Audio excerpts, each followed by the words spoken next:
Welcome everybody to the Table Rush Talk Show. I'm here with Gabby, and Gabby, tell us your last name. Aratow. Gabby, tell us your company. Yeah, my company is called KISS, Keeper Introduction Services. Fantastic, and we are here at the Mind, Body, Soul Spring Release Party. Gabby's got an article here on page 57. We're going to talk all about matchmaking. We're going to have a ton of fun. But at the end of the interview, Gabby here is going to give you her top 3 secrets for dating. And Gabby knows her stuff. She's internationally known for dating and matchmaking and putting people together, right? I am.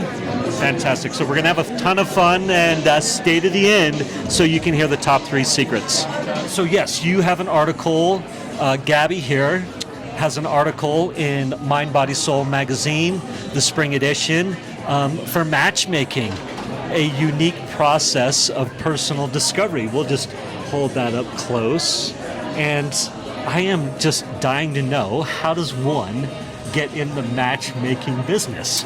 Well, for me, it really was kind of random. I read about a matchmaking company, and I thought, oh, this is an incredible service. I really, really want this service. So I actually pulled out my credit card, and I was about to sign up for this matchmaking service, and then I thought, I hadn't worked for a couple of years. I'd been out of the workforce caretaking somebody sick in my family. Okay. And I thought to myself, what am I doing buying this service? I need a job, not a matchmaker right now. So I put my credit card away and I wrote the company a letter.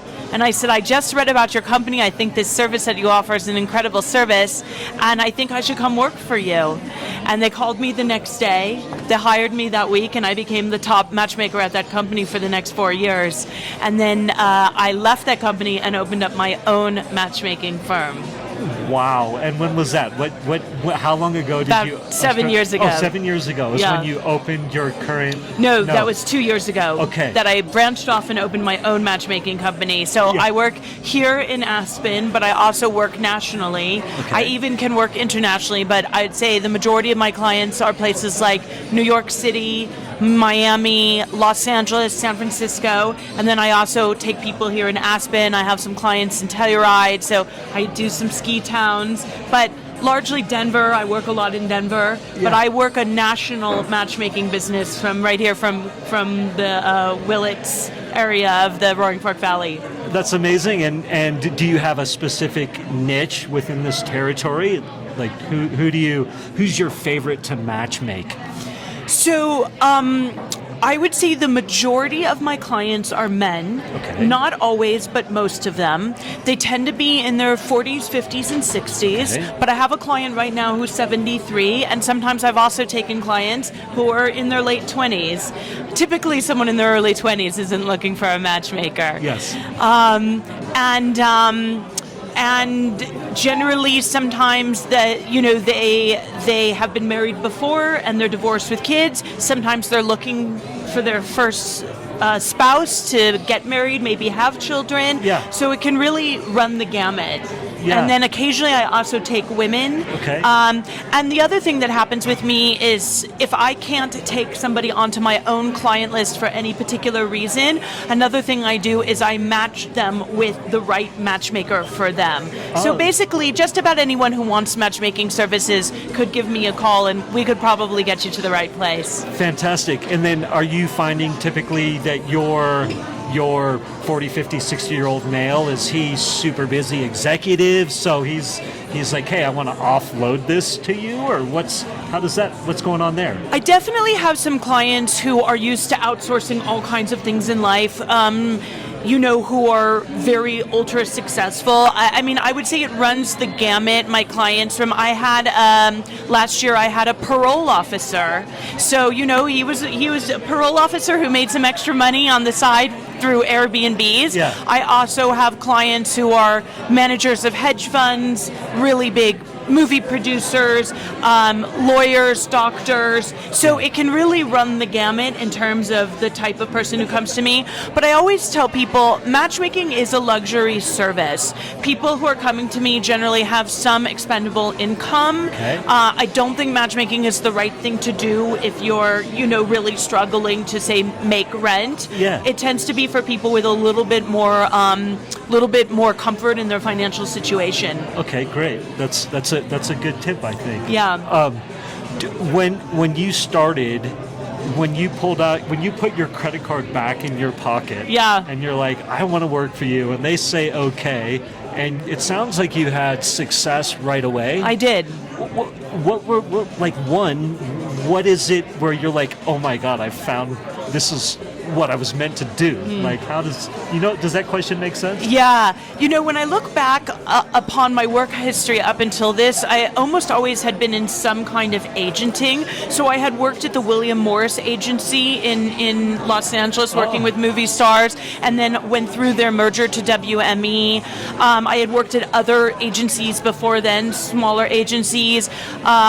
Sort of the theme of nearly everything that I've done is kind of agenting, but at the same time, I'm such a people person and I'm always interested in people's dating lives. So even when I was sitting around at William Morris, people would come in, and I know we were supposed to be talking about what movies they were in or what movies they wanted to do, but I always wanted to say, but who are you dating? What's going on in your dating life? So somehow I've always been very interested in people's romantic lives, and I always have been. I think most matchmakers were just general natural connectors. Yeah. And even when I was in college, I would say, my roommate, Alicia, she really should meet that guy Jim over there. I was always matchmaking. Yeah. I was always trying to put people together. Yeah. So, now I just realized at a certain point in life when I saw that advertisement, I was like, wow, this isn't a career. And I didn't know what would happen if I started it, but here I am, and it's all I do, and I have a national and even international reputation, and I speak at matchmaking conferences, and I have an incredible client list with incredible people, and I've gotten a lot of people married. That is amazing. Yeah. When you started at your first company, when you started for them, when did you know that I'm onto something and this is my niche? Really quickly. I just maybe if I hadn't gone into matchmaking, I could have almost gone into casting or something in Hollywood. Yeah. But I'm able to sort of get people's vibes very quickly and have an understanding of who they might like to meet. And on top of that, it's not unlike being a real estate agent in some ways. Somebody comes to you and they say, well, what's important to me is that I live walking distance to a cafe, and what's important to me is I have a backyard, and what's important to me is that I have at least 3 bedrooms.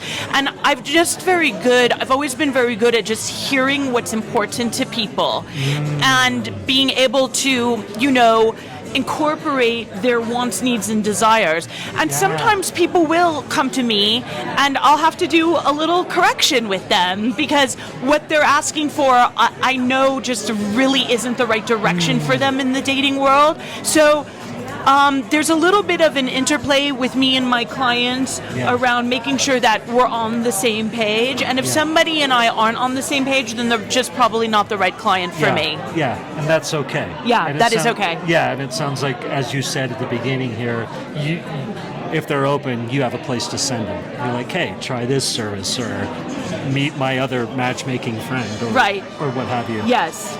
What's your favorite story that just comes top of mind? Your favorite story? I had this client sign up with me. He was 6'6". He lived in Chicago. He was in his mid-30s, and I went out looking for him for women. He was from a Czechoslovakian background, and I went out looking for him for women, and I found this gorgeous girl from St. Petersburg who was 6'3".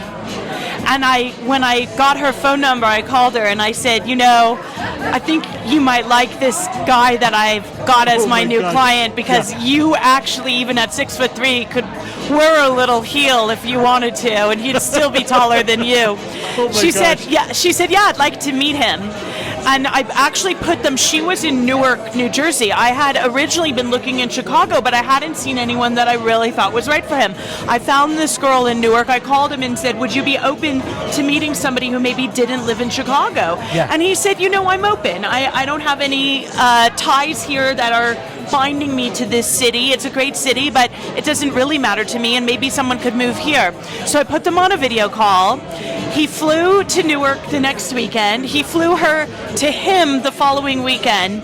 And 9 months later, they married in a cathedral in Portugal in the most absolutely gorgeous wedding. And I'm friends with them on Instagram, and I see all of their beautiful pictures, their walks that they take, and their dog that they have. And I tell everybody that if they have a baby, and I think ultimately they will, she was in her early 30s, I think that that child will very likely be a basketball player, and I really think I should get some season tickets for that one. Absolutely. And then I'm going to ask you one or two more questions, but before we do that, where can everybody find you? What's the best place? So I have a website. It's Keeper Intros, like you're my keeper. I call my company KISS, Keeper Introduction Services. So keeperintros.com. And the nice thing too about me is that there's a way that people work with me, which is 100% free as well, which is if you go to my website, you can enter my database, and it's 100% free. You don't have to give me anything. And then you're in my network, so that when I have a client come to me, the first place I look is within my own database. And so sometimes someone will go into my database, and then 4 months later or 6 months later, I'll call them and say, someone just signed with me, and I've been looking at your profile, and they'll get set up with my client, and the whole thing has cost them absolutely nothing. The only thing about going in that way is there's no guarantee that you'll get a date through me. Okay. If you want a date through me, you have to get onto my client list. Okay.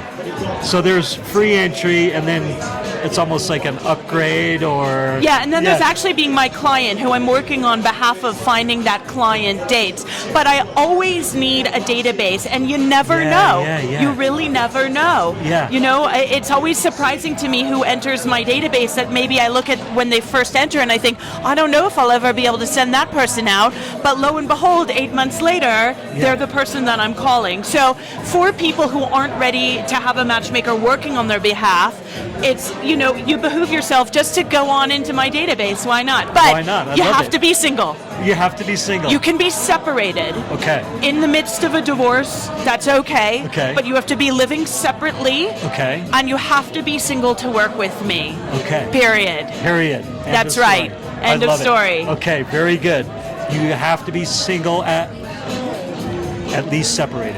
And at least separated. Living on your own. And you have to be earnest and sincere in wanting to meet somebody and have love in your life. Yeah, cool. Yeah. I love that. Yeah. I love that. And then, again, we're at the spring Mind, Body, Soul magazine release party here at the wonderful, tell me again where we are. Capitol Creek Brewery. Capitol Creek Brewery, and you have written an article on, it's page 57, if anybody wants to go get it. There's the magazine.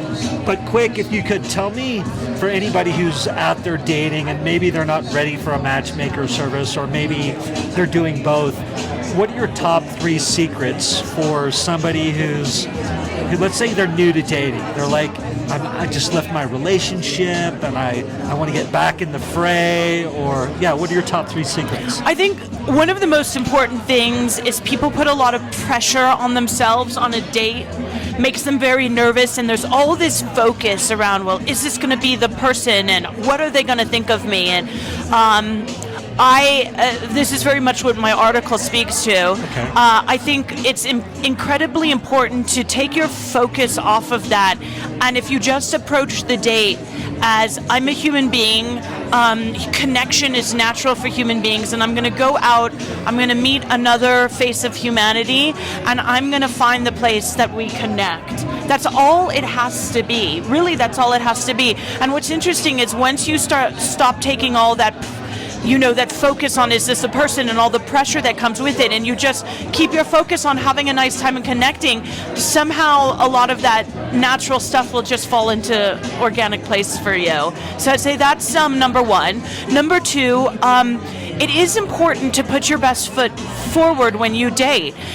Don't show up, sweaty after your workout without having, gone home. And not to say you have to wear a tuxedo or something like that, but, athleisure wear is nice. Some of what you wear really depends on where you're meeting. If you're going to meet at a place like a brewery, maybe some nice jeans and maybe a Patagonia and a nice sweater like the one that you're wearing. Yes. But people notice when somebody shows up on the date and there's been no effort put in. So make sure that you're groomed nicely and that you're dressed nicely, even if it's very casual, because otherwise it just sends a bad signal to the other person. I love that. What a great tip. Put your best foot forward. Yeah. It doesn't need to be over the top, but make sure you put some effort into it to show that you're interested and you care. Yeah, I think that's good. It really does display also that you care about yourself, and everybody wants to be with somebody who takes care of themselves and cares about themselves. Let's see, another dating tip that I would have, trying to think, certainly show up on time. Being late is a big no-no. It's even okay to be a minute or two early. Nobody will penalize you for that. But don't show up too late. If you're going to be late for any reason, when you work through a matchmaker, I don't exchange contacts, so you have to let me know and I'll let them know. But if for any reason you're going to be late on a date, let them know before the date starts. In other words, if you're supposed to meet at 6 p.m., it's better to at 5:30 say, I'm really sorry, I'm running 15 minutes late. Don't do it after the start date. Make sure that if you're running late, you let them know in advance of the time. I love it. Fantastic. I think that is a great place to end. And is there anything else? I was trying to find your article again. What page did I say? I think it's 56 or 57. My article is called A Unique Process of Self-Discovery, and I really do think that dating, you can learn a tremendous amount about yourself through dating. Sometimes people get very disparaged in dating, but if you change your perceptions and you go out into the world to intermingle with people as a curious person about who you are and what you learn about yourself through your experiences in life, then you're going to actually really enjoy your dating process. I love that. Yeah. Go with an open mind, growth opportunity. Definitely. It's man talk probably, but what can I learn and what can I bring and just enjoy the experience. I love that. Yeah. Thank you so much. Anything else you want to add before I let you get back to your day? No, I love doing this work. So if anyone thinks that they're interested in a matchmaker, definitely please come talk to me. And I put my heart and my soul into spreading love in the world. This really is my mission, to bring love to the world and bring connection to the world. Fantastic. And tell everybody again where they can find you. keeperintros.com or Gabby at keeperintros.com. That's GABY at keeperintros.com.